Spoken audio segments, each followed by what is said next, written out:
हरे कृष्णा।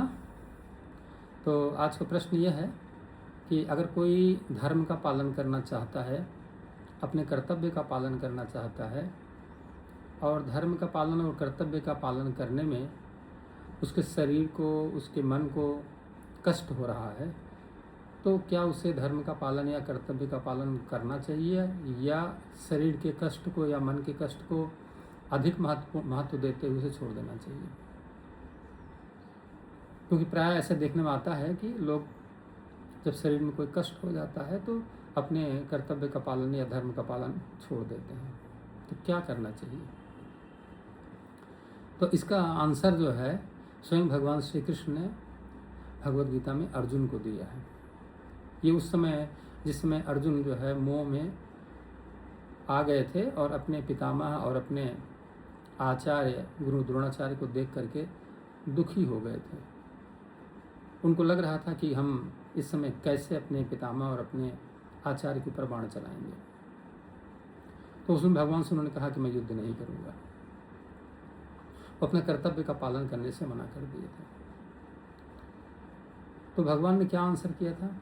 अगर आप भगवद गीता के दूसरे अध्याय के 14वें श्लोक को पढ़ें तो भगवान भगवद गीता में बताते हैं अर्जुन को कि जब भी कभी ऐसी परिस्थिति उत्पन्न हो, धर्म का पालन करने में कहीं पर भी आप कष्ट महसूस हो रहा हो तो उसे सहन करना चाहिए। भगवान कहते हैं मात्रा स्पर्श तु कौन्तेय शीतोष्ण सुख दुखदा आगम अपायिनो अनित्यम तान तितिक्षस्व भारत। भारत मतलब हे अर्जुन, तान तितिक्षस्व, तितिक्षस्व माने होता है टॉलरेट, सहन करो। इसको भगवान कहते हैं मात्रा स्पर्श तु कौन्तेय शीतोष्ण सुख दुखदा।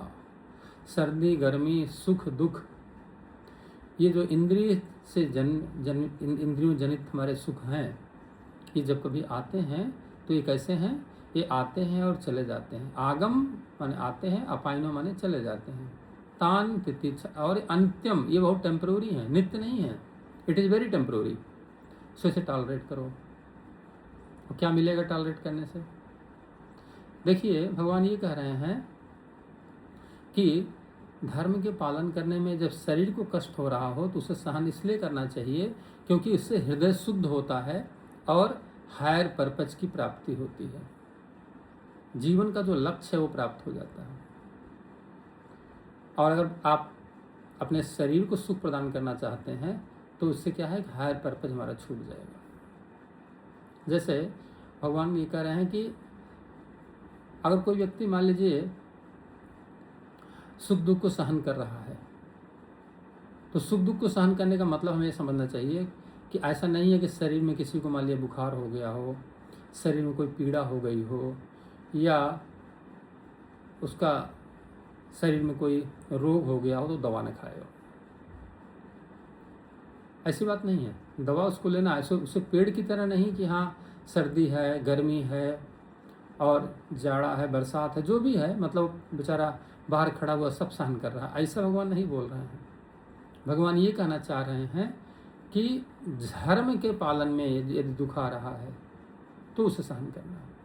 जैसे किसी व्यक्ति ने मान लीजिए भगवान की भक्ति करने के लिए ये संकल्प लिया कि मैं सुबह 4:30 बजे उठ करके भगवान के नाम का जप करूँगा, और मान लीजिए जाड़े का दिन है तो जाड़े के दिन में सुबह 4:30 बजे उठना शरीर को कष्टकर लगता है, लेकिन उसने संकल्प लिया है कि मुझे भगवान के नाम का जप करना है, ये मेरा एक धर्म पालन है, तो उसे 4:30 बजे उठना चाहिए। अब उस शरीर को कष्ट हो रहा है तो सहन करना चाहिए। स्नान करना है, स्नान करते समय ठंडे पानी से या मान लीजिए गर्म पानी से, सुबह स्नान करने में मान लीजिए मन नहीं लग रहा है तो स्नान करना चाहिए, क्योंकि इससे क्या होगा, इससे आपके धर्म का पालन होगा। और कोई व्यक्ति मान लीजिए नाम जप करने का संकल्प लिया कि मैं भगवान के नाम का 16 माला जप करूंगा, किसी ने बोला कि मैं 20 माला जप करूंगा, जो भी संकल्प जिसने लिया, अब मन नहीं लग रहा है, एक माला जप करने बैठे मन इधर भाग रहा उधर भाग रहा है, तो हमारा संकल्प है इसलिए नाम जप करना है। मन लगे या न लगे कोई फर्क नहीं पड़ता, हमारा संकल्प है इसलिए इसका पालन करूंगा। तो शरीर को कष्ट हो रहा है, मन नहीं लग रहा है, ये सब एक्सक्यूज पे कोई ध्यान नहीं देना है। अपने कर्तव्य का पालन करने के लिए इसे करना है। यदि हम ऐसा नहीं करते हैं तो क्या नुकसान है? आप देखिए, अगर कोई व्यक्ति छोड़ दिया शरीर के सुख को प्रदान करने के लिए तो क्या होगा? एक दिन तो शरीर छूट ही जाएगा, चाहे जितना हम इसको सुख प्रदान करें। और शरीर छूटने के बाद क्या होगा? इस शरीर की कीमत क्या होगी? केवल 250 ग्राम राख। मरने के बाद शरीर क्या होता है? कितना भी किसी का कैसा भी शरीर हो, चाहे उसको चाहे जितने अच्छे तरीके से पालन पोषण किया हो, चाहे एसी में रखा हो, चाहे उसको बड़ी बड़ी गाड़ियों में रखा हो, महल में रखा हो, चाहे कहीं भी रखा हो, कितना भी सुख प्रदान किया हो, कितना ड्राई फ्रूट्स, कितना वैरायटी ऑफ फ्रूट्स, कुछ भी खिलाया हो, मरने के बाद तो जब वो जलाया जाएगा तो 250 ग्राम राख बनेंगे और 1 रुपये भी उसकी कीमत नहीं होगी। 1 रुपये में कोई खरीदने वाला नहीं है। तो क्या फ़ायदा हुआ उस शरीर को? केवल 1 रुपये उसकी कीमत। और मान लीजिए किसी ने इस दुख को सहन किया, कष्ट को सहन किया और वो हरिनाम जप किया और मृत्यु के पश्चात भगवान के धाम चला गया, उसकी आत्मा भगवान के धाम चली गई, तो उसको क्या मिला? अनमोल चीज़ मिल गया, जिसकी कोई इस संसार में कोई कीमत नहीं लगा सकता है। इतना अमूल्य चीज़ प्राप्त कर लिया। तो इस शरीर को खिला पिला करके सुख देख क्या मिला? फाइनली उसको शरीर तो 250 ग्राम राख बन गया और आत्मा को नरक लोक जाना पड़ा, जहाँ उसे फिर एक नया शरीर लेना पड़ा, फिर उस जन्म मृत्यु के बंधन में घूमना पड़ा। तो भगवान कह रहे हैं इसलिए दुख को सहन कर लो, धर्म पालन करो, कर्तव्य पालन करो, इससे भागो मत। मतलब अर्जुन तुम युद्ध करो, भगवान ये कहना चाह रहे हैं। ये तुम्हारा क्षत्रिय धर्म है, इसलिए युद्ध करना है। ऐसे हम लोगों को क्या है? हम लोगों को अपने दादा और अपने आचार्य से युद्ध नहीं करना। हमारा धर्म क्या है? हमारा धर्म कलयुग में है भगवान का नाम लेना। इसके लिए सुबह उठना है, यही तपस्या है, यही कष्ट है, इसी को सहन करना है। अब मान लीजिए कोई व्यक्ति ये सोचता है कि भाई मैं सुबह जब उठ रहा हूँ तो ये बहुत कष्ट हो रहा है। अरे आप देखिए, ये कष्ट बहुत थोड़ा कष्ट है। तपस्या करने में तो कष्ट होगा ही थोड़ा बहुत, लेकिन वो ऐसे जैसे मान लीजिए कि सर्दी आ रही है, तो सर्दी जब आ रही है तो क्या हुआ? गर्मी जा रही है। अब ऐसा नहीं सर्दी परमानेंट रहेगी, 4 महीने बाद सर्दी भी चली जाएगी, फिर गर्मी आ जाएगी। ऐसा नहीं गर्मी परमानेंट रहेगी, गर्मी भी चली जाएगी, फिर बरसात आ जाएगी। तो यहाँ कुछ भी परमानेंट नहीं है, आ रहा है जा रहा है। इसलिए भगवान कहते हैं आगम अपाइनो अनित्यम तांतिथि छस्व भारत। ये सब आएगा और चला जाएगा। जिस प्रकार से शरीर में बाल्यावस्था हुई, युवावस्था हुई, वृद्धावस्था हुई और शरीर का देहांतरण हो गया, ठीक उसी प्रकार से ये कष्ट भी हैं शरीर के, ये आएंगे और चले जाएंगे। तो हम लोगों को बस शरीर के कष्ट को धर्म के पालन करने के लिए सहन करना चाहिए। अब आप देखिए, जो व्यक्ति मान लीजिए धर्म पालन नहीं कर रहा है, कर्तव्य पालन नहीं कर रहा शरीर के डर के मारे, एक प्रकार से वो भी तपस्वी है, लेकिन उसकी तपस्या आप देखिए किस प्रकार की है, कितनी पेनफुल है। अब मान लीजिए कोई तपस्या नहीं किया, भगवान के नाम का जप नहीं किया, तो उसको अगला शरीर मिल जाएगा, फिर उसे माँ के गर्भ में 9 महीने रहना पड़ेगा, अगर वो मनुष्य शरीर पाया तो। और अगर पशु पक्षियों में चला गया तो अलग बात है। तो 9 महीने माँ के गर्भ में रहना पड़ेगा। उस समय उसको उल्टा उसमें रहना पड़ता है, और उस समय उसे गर्भ में कितने जर्म्स, कितने प्रकार के इंसेक्ट्स उसको काटते हैं, कितना पेन होता है, बाहर नहीं निकल सकता, और उल्टा भी पड़ा रहता है। तो 9 महीने तक उल्टा उसमें पड़े रहना है। बाहर निकल करके आया, अब क्या है, बाहर निकल के आने के बाद फिर उसको जब वो थोड़ा बड़ा हुआ, फिर उसको ABCD पढ़ना स्टार्ट करना है, क ख ग पढ़ना स्टार्ट करना है, और पढ़ करके फिर उसको फिर जॉब करना है, फिर बिजनेस करना है, जो भी है। तो फिर उसी जन्म मृत्यु के बंधन फंस गया। तो तपस्या तो उसको करनी पड़ रही है, और उसकी तपस्या आप देखिए, बुढ़ापे का रोग उसको झेलना पड़ रहा है, फिर दवा लेनी पड़ रही है, फिर अगर कहीं कोई रोग हो गया तो फिर तमाम प्रकार के इंजेक्शन लेने पड़ रहे हैं। तो ये तपस्या नहीं है। ये इस तपस्या की कीमत आप देखिए।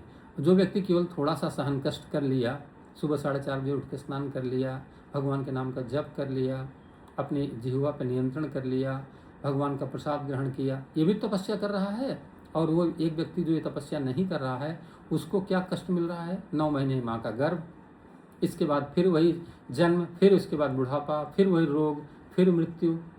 तो ये जन्म मृत्यु जरा व्याधि के चक्कर में घूम रहा है। और दूसरा व्यक्ति जो भगवान के नाम का जप किया, उसका कष्ट तो थोड़ा मिला इस शरीर में, लेकिन शरीर छूटा तो उसकी आत्मा भगवत धाम चली गई।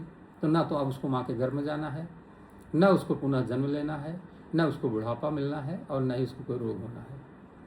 तो भगवान कहते हैं भगवत गीता में कि 4 प्रकार के दुख होते हैं। जो सबसे बड़ा दुख है वो क्या है? ये धन की कमी हो जाना, भोजन न मिलना, वस्त्र न मिलना, घर द्वार न होना, नौकरी न, ये कोई बड़ा दुख नहीं है। ये दुख का एक छोटा पार्ट है। सबसे बड़ा दुख क्या भगवान बताते हैं? भगवान कहते हैं जन्म मृत्यु जरा व्याधि दुख दोषानुदर्शनम। अगर आप भगवद गीता के 13वें अध्याय का 9वां श्लोक पढ़ें, 10वां श्लोक पढ़ें, तो भगवान बताते हैं ये बात कि ये जो सबसे बड़ा दुख है वो क्या है? जन्म मृत्यु जरा व्याधि। जन्म मृत्यु और जरा माने बुढ़ापा, व्याधि माने रोग। ये 4 प्रकार के दुख हैं जिनका कोई दवाई नहीं है। कोई व्यक्ति अगर कितने बड़े से बड़े हॉस्पिटल में चला जाए, पूरे इस ब्रह्मांड में नहीं, इस दुनिया में नहीं, इस पृथ्वी पूरे ब्रह्मांड में चला जाए, पर वो मृत्यु को नहीं रोक सकता, बुढ़ापा नहीं रोक सकता। चाहे जितने बड़े बड़े जिम में चला जाए, चाहे जितने बड़े बड़े हॉस्पिटल में चला जाए, बुढ़ापा तो आएगा ही आएगा। तो क्या है, क्या हुआ बुद्धिमानी? जन्म मृत्यु जरा व्याधि के चक्कर में बार बार घूमना, एक बार थोड़े कष्ट सहन कर लेना अपने कर्तव्य का पालन करने के लिए, धर्म का पालन करने के लिए, क्या अच्छा है? तो भगवान इसलिए अर्जुन को बता रहे हैं कर्तव्य का पालन करने से, धर्म का पालन करने से शरीर को जो कष्ट होता है वो कष्ट नहीं है। वो क्या है? वो हृदय की शुद्धि है, मन की शुद्धि है। उससे क्या होता है? प्यूरिफिकेशन हो जाता है। जब प्यूरिफिकेशन होता है तब क्या है? एलिवेशन होता है, मतलब उन्नति होती है। और जब एलिवेशन होगा तो लिबरेशन हो जाएगा। जब लिबरेशन मतलब मोक्ष मिल जाएगा, मुक्ति मिल जाएगी, बार बार शरीर नहीं बदलना पड़ेगा। तो दिस इज द प्रोसेस। इससे हम लोग घबराते हैं, इसे घबराना नहीं है। ये सब जैसे हम मान चलें सर्दी गर्मी जाड़ा बरसात आएगा चला जाएगा, वैसे सुख दुख आएंगे और चले जाएंगे। कुछ परमानेंट नहीं है। बस हमें केवल क्या करना है? अपने कर्तव्य का पालन करना, धर्म का पालन करना है। यही हमारा कर्तव्य है, यही हमारा धर्म है। जब कोई व्यक्ति इसे करता है तो उसे उच्च लोक की प्राप्ति हो जाती है, जहाँ पर जन्म मृत्यु जरा व्याधि नहीं है। ये भगवान का आदेश है, इसे हमें ग्रहण करना चाहिए और इसे अपने जीवन में उतारना चाहिए। अर्जुन ने यही किया। अर्जुन का मोह नष्ट हो गया तो भगवान की इस आज्ञा का पालन किए, तो भगवान ने ये भगवत गीता का जब ज्ञान दिया तो अर्जुन का सारा मोह, सारा अज्ञान नष्ट हो गया। उन्होंने वही किया तो भगवान ने कहा, और पहले मना कर रहे थे। तो जो भगवत गीता हम पढ़ते हैं, भगवत गीता अपने जीवन में उतारते हैं, तो हमारे जीवन में इस प्रकार का परिवर्तन आता है। हरे कृष्णा। विश्व गुरु श्रील प्रभुपाद की जय।